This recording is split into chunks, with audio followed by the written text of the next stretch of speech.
Chapter 10. The Further Adventures of Toad. The front door of the hollow tree faced eastwards, so Toad was called at an early hour, partly by the bright sunlight streaming in on him, partly by the exceeding coldness of his toes, which made him dream that he was home in bed in his own handsome room with the Tudor window, on a cold winter's night, and his bedclothes had got up, grumbling and protesting that they couldn't stand the cold any longer, and had run downstairs to the kitchen fire to warm themselves, and he had followed on bare feet along miles and miles of icy stone-paved passages, arguing and beseeching them to be reasonable. He would probably have been aroused much earlier, had he not slept for some weeks on straw over stone flags, and almost forgotten the friendly feeling of thick blankets pulled well up round the chin. Sitting up, he rubbed his eyes first and his complaining toes next, wondered for a moment where he was, looked round for familiar stone wall and little barred window, then, with a leap of the heart, remembered everything, his escape, his flight, his pursuit, remembered first and best thing of all that he was free. Free! The word and the thought alone were worth 50 blankets. He was warm from end to end as he thought of the jolly world outside, eagerly waiting for him to make his triumphal entrance, ready to serve him and play up to him, anxious to help him and to keep him company, as it always had been in days of old before misfortune fell upon him. He shook himself and combed the dry leaves out of his hair with his fingers, and his toilette complete, marched forth into the comfortable morning sun, cold but confident, hungry but hopeful, all nervous terrors of yesterday dispelled by rest and sleep and frank and heartening sunshine. He had the world all to himself that early summer morning. The dewy woodland, as he threaded it, was solitary and still. The green fields that succeeded the trees were his own to do with as he liked. The road itself, when he reached it, in that loneliness that was everywhere, seemed, like a stray dog, to be looking anxiously for company. Toad, however, was looking for something that could talk, and tell him clearly which way he ought to go. It is all very well when you have a light heart and a clear conscience and money in your pocket, and nobody scouring the country for you to drag you off to prison again, to follow where the road beckons and points, not caring whither. The practical Toad cared very much indeed, and he could have kicked the road for its helpless silence when every minute was of importance to him. The reserved rustic road was presently joined by a shy little brother in the shape of a canal, which took its hand and ambled along by its side in perfect confidence, but with the same tongue-tied, uncommunicative attitude towards strangers. "Bother them," said Toad to himself. "But anyhow, one thing's clear. They must both be coming from somewhere, and going to somewhere. You can't get over that, Toad, my boy." So he marched on patiently by the water's edge. Round a bend in the canal came plodding a solitary horse, stooping forward as if in anxious thought. From rope traces attached to his collar stretched a long line, taut, but dipping with his stride, and the further part of it dripping pearly drops. Toad let the horse pass, and stood waiting for what the fates were sending him. With a pleasant swirl of quiet water at its blunt bow, the barge slid up alongside of him, its gaily painted gunwales level with the towing path, its sole occupant a big, stout woman wearing a linen sunbonnet, one brawny arm laid along the tiller. "A nice morning, ma'am," she remarked to Toad as she drew up level with him. "I dare say it is, ma'am," responded Toad politely as he walked along the tow-path abreast of her. "I dare it is a nice morning to them that's not in sore trouble, like what I am. Here's my married daughter. She sends off to me post-haste to come to her at once. So off I comes, not knowing what may be happening or going to happen, but fearing the worst, as you will understand, ma'am, if you're a mother too. and I've left my business to look after itself. I'm in the washing and laundering line, you must know, ma'am, and I've left my young children to look after themselves, and a more mischievous and troublesome set of young imps doesn't exist, ma'am. And I've lost all my money, and lost my way, and as for what may be happening to my married daughter, why, I don't like to think of it, ma'am." "Where might your married daughter be living, ma'am?" asked the barge woman. "She lives near to the river, ma'am," replied Toad, "close to a fine house called Toad Hall that's somewheres hereabouts in these parts. Perhaps you may have heard of it?" "Toad Hall? Why, I'm going that way myself," replied the barge woman. "This canal joins the river some miles further on, a little above Toad Hall, and then it's an easy walk. You come along in the barge with me, and I'll give you a lift." She steered the barge close to the bank, and Toad, with many humble and grateful acknowledgments, stepped lightly on board and sat down with great satisfaction. "Toad's luck again," thought he. "I always come out on top." "So you're in the washing business, ma'am?" said the barge woman politely as they glided along. "And a very good business you've got, too, I dare say, if I'm not making too free in saying so."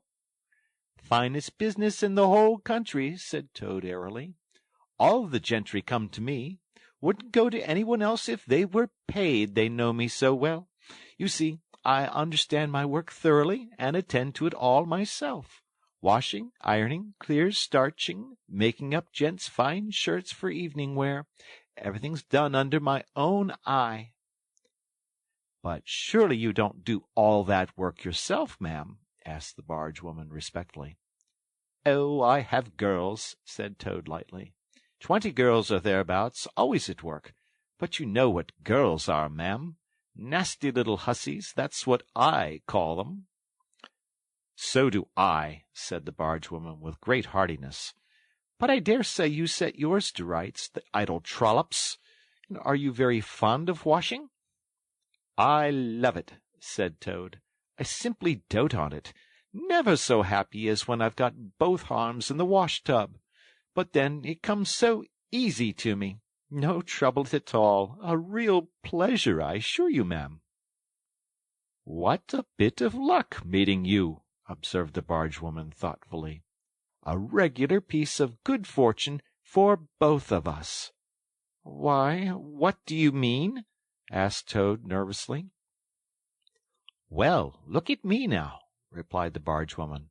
"I like washing, too, just the same as you do. And for that matter, whether I like it or not, I have got to do all my own, naturally moving about as I do. Now my husband, he's such a fellow for shirking his work and leaving the barge to me, that never a moment do I get for seeing to my own affairs. By rights he ought to be here now, either steering or attending to the horse, though luckily the horse has sense enough to attend to himself. Instead of which, he's gone off with the dog, to see if they can't pick up a rabbit for dinner somewhere. Says he'll catch me up at the next lock. Well, that's as it may be. I don't trust him, once he goes off with that dog, who's worse than he is. But meantime, how am I to get on with my washing?" "Oh, never mind about the washing," said Toad, not liking the subject. "Try and fix your mind on that rabbit. A nice fat young rabbit, I'll be bound. Got any onions?" "I can't fix my mind on anything but my washing," said the barge woman. "And I wonder you could be talking of rabbits with such a joyful prospect before you. There's a heap of things of mine that you'll find in a corner of the cabin. If you'll just take one or two of the most necessary sort, I won't venture to describe them to a lady like you, but you'll recognize them at a glance, and put them through the wash-tub as we go along, why, it'll be a pleasure to you, as you rightly say, and a real help to me. You'll find a tub handy, and soap, and a kettle on the stove, and a bucket to haul up water from the canal with. Then I shall know you're enjoying yourself, instead of sitting here idle, looking at the scenery and yawning your head off." "Here, you let me steer," said Toad, now thoroughly frightened, "and then you can get on with your own washing and your own way. I might spoil your things, or not do 'em as you like. I'm more used to gentlemen's things myself. It's my special line." "Let you steer?" replied the barge woman, laughing.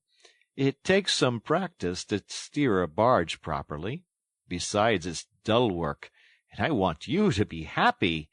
No, you shall do the washing you are so fond of, and I'll stick to the steering that I understand. Don't try and deprive me of the pleasure of giving you a treat." Toad was fairly cornered. He looked for escape this way and that, saw that he was too far from the bank for a flying leap, and sullenly resigned himself to his fate. "If it comes to that," he thought in desperation, "I suppose any fool can wash." He fetched tub, soap, and other necessaries from the cabin, selected a few garments at random, tried to recollect what he had seen in casual glances through laundry windows, and set to. A long half-hour passed, and every minute of it saw Toad getting crosser and crosser. Nothing that he could do to the things seemed to please them or do them good. He tried coaxing, he tried slapping, he tried punching. They smiled back at him out of the tub unconverted, happy in their original sin. Once or twice he looked nervously over his shoulder at the barge woman, but she appeared to be gazing out in front of her, absorbed in her steering. His back ached badly, and he noticed with dismay that his paws were beginning to get all crinkly. Now Toad was very proud of his paws. He muttered under his breath words that should never pass the lips of either washerwoman or Toads, and lost the soap for the 50th time. A burst of laughter made him straighten himself and look round. The bargewoman was leaning back and laughing unrestrainedly, till the tears ran down her cheeks.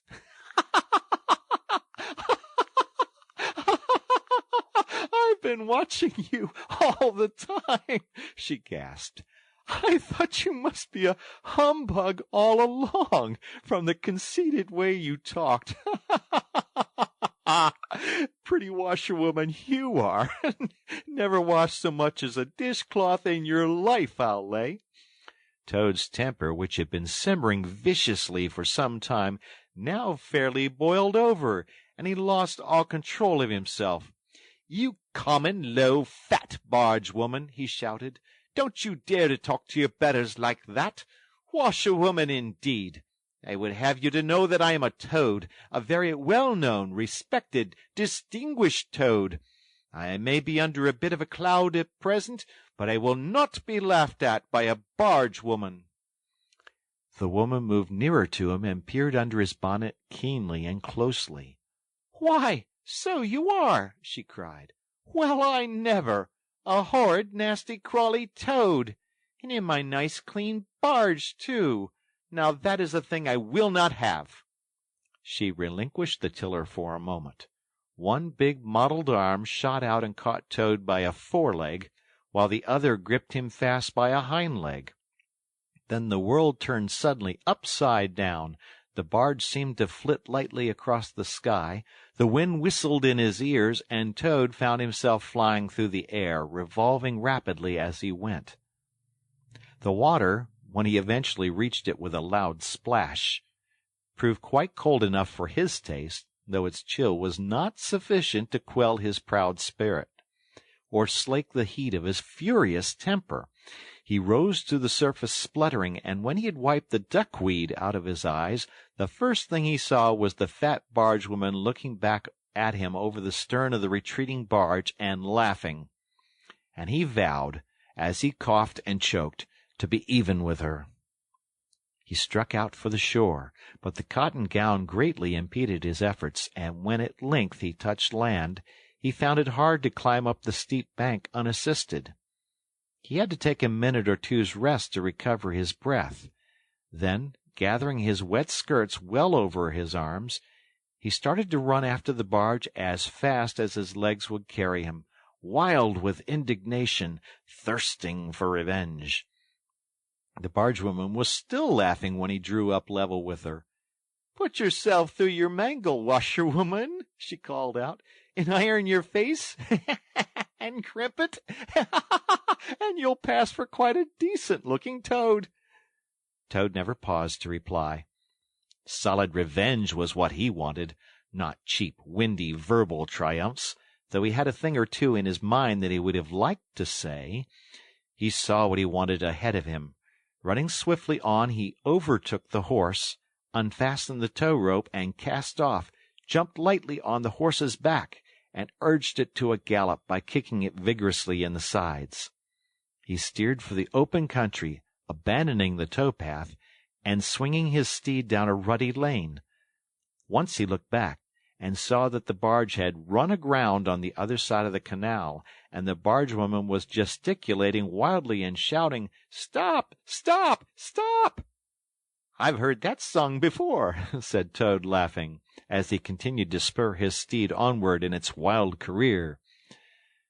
The barge-horse was not capable of any very sustained effort, and its gallop soon subsided into a trot, and its trot into an easy walk. But Toad was quite contented with this, knowing that he, at any rate, was moving, and the barge was not. He had quite recovered his temper, now that he had done something he thought really clever, and he was satisfied to jog along quietly in the sun, steering his horse along byways and bridle paths, and trying to forget how very long it was since he had had a square meal, till the canal had been left very far behind him. He had traveled some miles, his horse and he was feeling drowsy in the hot sunshine, when the horse stopped, lowered his head, and began to nibble the grass. And Toad, waking up, just saved himself from falling off by an effort. He looked about him, and found he was on a wide common, dotted with patches of gorse and bramble as far as he could see. Near him stood a dingy gypsy caravan, and beside it a man was sitting on a bucket turned upside down, very busy smoking and staring into the wide world. A fire of sticks was burning near by, and over the fire hung an iron pot, and out of that pot came forth bubblings and gurglings, and a vague suggested steaminess. Also smells, warm, rich, and varied smells, that twined and twisted and wreathed themselves at last into one complete, voluptuous, perfect smell that seemed like the very soul of nature taking form and appearing to her children a true goddess, a mother of solace and comfort. Toad now knew well that he had not really been hungry before. What he had felt earlier in the day had been a mere trifling qualm. This was the real thing at last, and no mistake, and it would have to be dealt with speedily, too, or there would be trouble for somebody or something. He looked the gypsy over carefully, wondering vaguely whether it would be easier to fight him or to cajole him. So there he sat, and sniffed, and looked at the gypsy, and the gypsy sat and smoked, and looked at him. Presently the gypsy took his pipe out of his mouth, and remarked in a careless way, "Want to sell that there horse of yours?" Toad was taken completely aback. He did not know that gypsies were very fond of horse-stealing, and never missed an opportunity, and he had not reflected that caravans were always on the move and took a deal of drawing. It had not occurred to him to turn the horse into cash, but the gypsy's suggestion seemed to smooth the way towards the two things he wanted so badly, ready money and a solid breakfast. "What?" he said. "Me sell this beautiful young horse of mine? Oh, no, it's out of the question. Who's going to take the washing home to my customers every week? Besides, I'm too fond of him, and he simply dotes on me." "Try and love a donkey," suggested the gypsy. "Some people do." "You don't seem to see," continued Toad, "that this fine horse of mine is a cut above you altogether. He's a blood horse, he is, partly. Not the part you see, of course, another part. And he's been a prize hackney, too, in his time. That was the time before you knew him, but you can still tell it on him at a glance, if you understand anything about horses. No, it's not to be thought of for a moment. All the same, how much might you be disposed to offer me for this beautiful young horse of mine?" The gypsy looked the horse over, and then he looked Toad over with equal care, and looked at the horse again. "Shillin' a leg," he said briefly, and turned away, continuing to smoke and try to stare the wide world out of countenance. "A shilling a leg!" cried Toad. "If you please, I must take a little time to work that out, and see just what it comes to." He climbed down off his horse, and left it to graze, and sat down by the gypsy and did sums on his fingers, and at last he said, "A shilling a leg? Why, that comes to exactly 4 shillings, and no more. Oh, no, I could not think of accepting 4 shillings for this beautiful young horse of mine." "Well," said the gypsy, "I'll tell you what I will do. I'll make it 5 shillings, and that's 3 and 6pence more than the animal's worth, and that's my last word." Then Toad sat and pondered long and deeply, for he was hungry and quite penniless, and still some way, he knew not how far, from home, and enemies might still be looking for him. To one in such a situation, 5 shillings may very well appear a large sum of money. On the other hand, it did not seem very much to get for a horse. But then again, the horse hadn't cost him anything, so whatever he got was all clear profit. At last he said firmly, "Look here, gypsy, I tell you what we will do, and this is my last word. You shall hand me over 6 shillings and 6pence, cash down, and further, in addition thereto, you shall give me as much breakfast as I can possibly eat, at one sitting, of course, out of that iron pot of yours that keeps sending forth such delicious and exciting smells. In return, I will make over to you my spirited young horse, with all the beautiful harness and trappings that are on him freely thrown in. If that's not good enough for you, say so, and I'll be getting on. I know a man near here who's wanted this horse of mine for years." The gypsy grumbled frightfully, and declared if he did a few more deals of that sort, he'd be ruined. But in the end, he lugged a dirty canvas bag out of the depths of his trouser pocket, and counted out 6 shillings and 6pence into Toad's paw. Then he disappeared into the caravan for an instant, and returned with a large iron plate and a knife, fork, and spoon.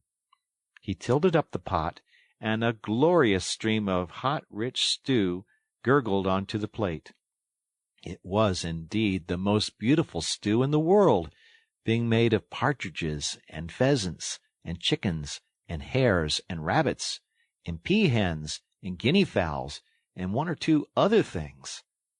Toad took the plate on his lap, almost crying, and stuffed and stuffed and stuffed, and kept asking for more, and the gypsy never grudged it him. He thought that he had never eaten so good a breakfast in all his life. When Toad had taken as much stew on board as he thought he could possibly hold, he got up and said good-bye to the gypsy, and took an affectionate farewell of the horse. And the gypsy, who knew the riverside well, gave him directions which way to go, and he set forth on his travels again in the best possible spirits. He was indeed a very different Toad from the animal of an hour ago. The sun was shining brightly, his wet clothes were quite dry again, he had money in his pocket once more, he was nearing home and friends and safety, and most and best of all, he had had a substantial meal, hot and nourishing, and felt big and strong and careless and self-confident.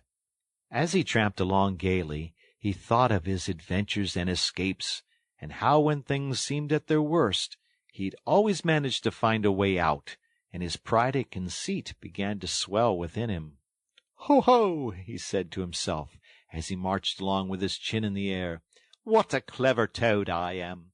There is surely no animal equal to me for cleverness in the whole world. My enemies shut me up in prison, encircled by sentries, watched night and day by warders.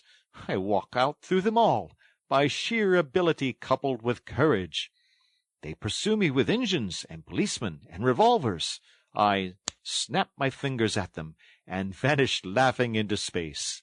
I am, unfortunately, thrown into a canal by a woman fat of body and very evil-minded. What of it? I swim ashore, I seize her horse, I ride off in triumph, and I sell the horse for a whole pocketful of money and an excellent breakfast. Ho, ho! I am the Toad, the handsome, the popular, the successful Toad. He got so puffed up with conceit that he made up a song as he walked, in praise of himself, and sang it at the top of his voice, though there was no one to hear it but him. It was perhaps the most conceited song that any animal ever composed. The world has held great heroes, as history books have showed, but never a name to go down to fame compared with that of Toad. The clever men at Oxford know all that there is to be knowed, but they none of them know one half as much as intelligent Mr. Toad. The animals sat in the ark and cried, their tears and torrents flowed. Who was it said, "There's land ahead," encouraging Mr. Toad? The army all saluted as they marched along the road. Was it the King or Kitchener? No, it was Mr. Toad. The Queen and her ladies in waiting sat at the window and sewed. She cried, "Look who's that handsome man?" They answered, "Mr. Toad." There was a great deal more of the same sort, but too dreadfully conceited to be written down. These are some of the milder verses. He sang as he walked, and he walked as he sang, and got more inflated every minute. But his pride was shortly to have a severe fall. After some miles of country lanes he reached the high road, and as he turned into it and glanced along its white length, he saw approaching him a speck that turned into a dot, and then into a blob, and then into something very familiar. And a double note of warning, only too well known, fell on his delighted ear. "This is something like," said the excited Toad. "This is real life again. This is once more the great world from which I have been missed so long. I will hail them, my brothers of the wheel, and pitch them a yarn of the sort that has been so successful hitherto, and they will give me a lift, of course, and then I will talk to them some more, and perhaps, with luck, it may even end up in my driving up to Toad Hall in a motor car. That will be one in the eye for Badger." He stepped confidently out into the road to hail the motor car, which came along at an easy pace, slowing down as it neared the lane, when suddenly he became very pale. His heart turned to water. His knees shook and yielded under him, and he doubled up and collapsed with a sickening pain in his interior. And well he might, the unhappy animal, for the approaching car was the very one he had stolen out of the yard of the Red Lion Hotel on that fatal day when all his troubles began. And the people in it were the very same people he had sat and watched at luncheon in the coffee-room. He sank down in a shabby, miserable heap in the road, murmuring to himself in his despair, "It's all up. It's all over now. Chains and policemen again. Prison again. Dry bread and water again. Oh, what a fool I've been! What did I want to go strutting about the country for, singing conceited songs, and hailing people in broad day on the high road, instead of hiding till nightfall and slipping home quietly by back ways? Oh, hapless Toad! Oh, ill-fated animal!" The terrible motor car drew slowly nearer and nearer, till at last he heard it stop just short of him. Two gentlemen got out and walked round the trembling heap of crumpled misery lying in the road, and one of them said, "Oh, dear, this is very sad. Here is a poor old thing, a washerwoman apparently, who has fainted in the road. Perhaps she is overcome by the heat, poor creature. Possibly she has not had any food today. Let us lift her into the car and take her to the nearest village, where doubtless she has friends." They tenderly lifted Toad into the motor car and propped him up with soft cushions and proceeded on their way. When Toad heard them talk in so kind and sympathetic a way, he knew that he was not recognized, and his courage began to revive, and he cautiously opened first one eye and then the other. "Look," said one of the gentlemen, "she's feeling better already. The fresh air is doing her good. How do you feel now, ma'am?" "Thank you kindly, sir," said Toad in a feeble voice. "I'm feeling a great deal better." "That's right," said the gentleman. "Now keep quite still, and above all, don't try to talk." "I won't," said Toad. "I was only thinking if I might sit on the front seat there, beside the driver, where I could get the fresh air full in my face, I should soon be all right again." "What a very sensible woman," said the gentleman. "Of course you shall." So they carefully helped Toad into the front seat beside the driver, and on they went again. Toad was almost beside himself by now. He sat up, looked about him, and tried to beat down the tremors, the yearnings, the old cravings that rose up and beset him and took possession of him entirely. "It is fate," he said to himself. "Why strive? Why struggle?" And he turned to the driver at his side. "Please, sir," he said, "I wish you would kindly let me try and drive the car for a little. I've been watching you carefully, and it looks so easy and so interesting, and I should like to be able to tell my friends that once I had driven a motor car." The driver laughed at the proposal so heartily that the gentleman inquired what the matter was. When he heard, he said, to Toad's delight, "Bravo, ma'am! I like your spirit. Let her have a try, and look after her. She won't do any harm." Toad eagerly scrambled into the seat vacated by the driver, took the steering wheel in his hands, listened with affected humility to the instructions given him, and set the car in motion, but very slowly and carefully at first, for he was determined to be prudent. The gentlemen behind clapped their hands and applauded, and Toad heard them saying, "How well she does it! Fancy a washerwoman driving a car as well as that, the first time!" Toad went a little faster, then faster still, and faster. He heard the gentleman call out warningly, "Be careful, washerwoman!" and this annoyed him, and he began to lose his head. The driver tried to interfere, but he pinned him down in his seat with one elbow and put on full speed. The rush of air in his face, the hum of the engines, and the light jump of the car beneath him intoxicated his weak brain. "Washerwoman, indeed!" he shouted recklessly. "Ho, ho! I am the Toad, the motor-car snatcher, the prison-breaker, the Toad who always escapes. Sit still, and you shall know what driving really is, for you are in the hands of the famous, the skillful, and the entirely fearless Toad." With a cry of horror, the whole party rose and flung themselves on him. "Seize him!" they cried. "Seize the Toad, the wicked animal who stole our motor-car! Bind him, chain him, drag him to the nearest police station! Down with the desperate and dangerous Toad!" Alas, they should have thought. They ought to have been more prudent. Then they should have remembered to stop the motor-car somehow before playing any pranks of that sort. With a half-turn of the wheel, the Toad sent the car crashing through the low hedge that ran along the roadside.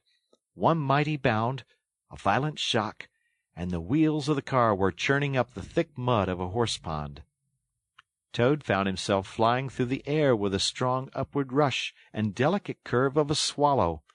He liked the motion, and was just beginning to wonder whether it would go on until he had developed wings and turned into a toad bird, when he landed on his back with a thump in the soft, rich grass of a meadow.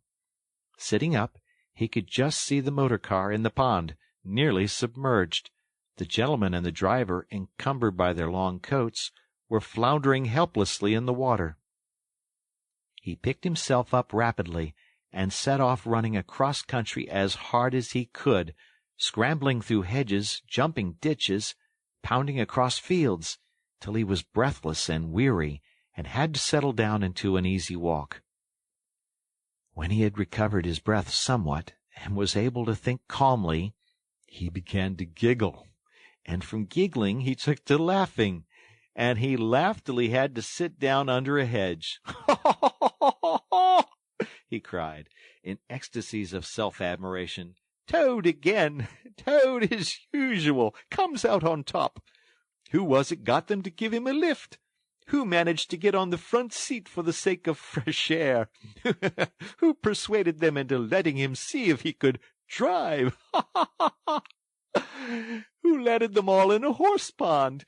Who escaped flying gaily and unscathed through the air, leaving the narrow-minded, grudging, timid excursionists in the mud where they rightly should be? Why, Toad, of course. Clever Toad, great Toad, good Toad. Then he burst into song again, and chanted with uplifted voice, The motor car went poop, poop, poop as it raced along the road. Who was it steered it into a pond? Ingenious Mr. Toad. Oh, how clever I am! How clever, how clever, how very clever! A slight noise at a distance behind him made him turn his head and look. Oh, horror! Oh, misery! Oh, despair! About 2 fields off, a chauffeur in his leather gaiters and 2 large rural policemen were visible, running towards him as hard as they could go. Poor Toad sprang to his feet and pelted away again, his heart in his mouth. "Oh, my!" he gasped as he panted along. "What an ass I am! What a conceited and heedless ass! Swaggering again, shouting and singing songs again, sitting still and gassing again. Oh, my! Oh, my! Oh, my!" He glanced back and saw to his dismay that they were gaining on him. On he ran desperately, but kept looking back and saw that they were still gaining steadily. He did his best, but he was a fat animal, and his legs were short, and still they gained. He could hear them close behind him now. Ceasing to heed where he was going, he struggled on blindly and wildly, looking back over his shoulder at the now triumphant enemy, when suddenly the earth failed under his feet. He grasped at the air, and splash! He found himself head over ears in deep water, rapid water, water that bore him along with a force he could not contend with, and he knew that in his blind panic he had run straight into the river. He rose to the surface and tried to grasp the reeds and the rushes that grew along the water's edge, close under the bank. But the stream was so strong that it tore them out of his hands. "Oh, my!" gasped poor Toad. "If ever I steal a motor car again, if I ever sing another conceited song—" Then down he went, and came up breathless and spluttering.